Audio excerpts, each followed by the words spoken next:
สมัยนี้เก่ดังดามគ្នាតមិនចំណងនៅបែបសំបំបែបប្រកួតប្រជែងមនុស្សជាច្រើនកំពុងបាត់បង់សេចក្តីមេត្តាព្រោះគេចង់រស់ប៉ុន្តែភ្លេចចែកឲ្យអ្នកក្រ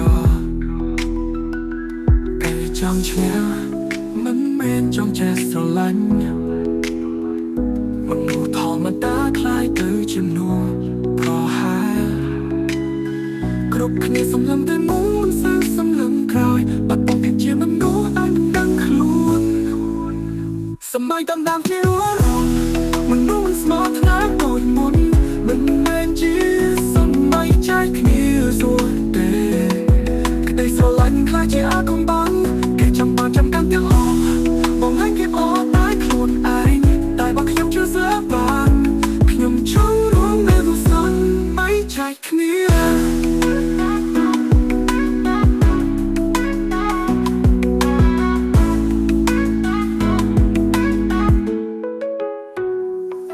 មានបងតែចិត្តអត់ใจឲ្យអ្នកសោយពីពុំខ្ញុំនឹងកោតតើបើជិះគ្រប់គ្នាអាចបើមិនចាំបាច់មានច្រើនសោះបោឌីឬអំណាចធំ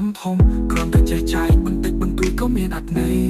បើចាំមិននៅមិនទៅធំតលីទេសង្គមនឹងតែជាសង្គ្រាមនៃការរស់ចូលចាប់តាពីខ្លួនអាចจะស្រឡាញ់មិនត្រឹមបំរៀនតែងាទេសម័យតាមដានគ្នារស់គេចង់ឆ្ងាយជាណៃជាសម័យចែកគ្នាសុខទេ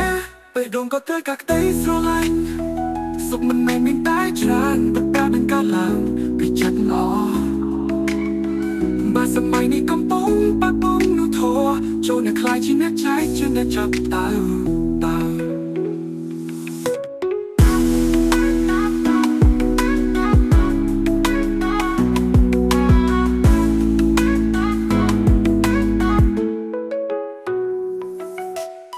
សម័យតាមដានគ្នារស់គេចង់ឆ្នះឈ្នះនឹងមិនមែនជាសម័យចែកគ្នាសួរទេ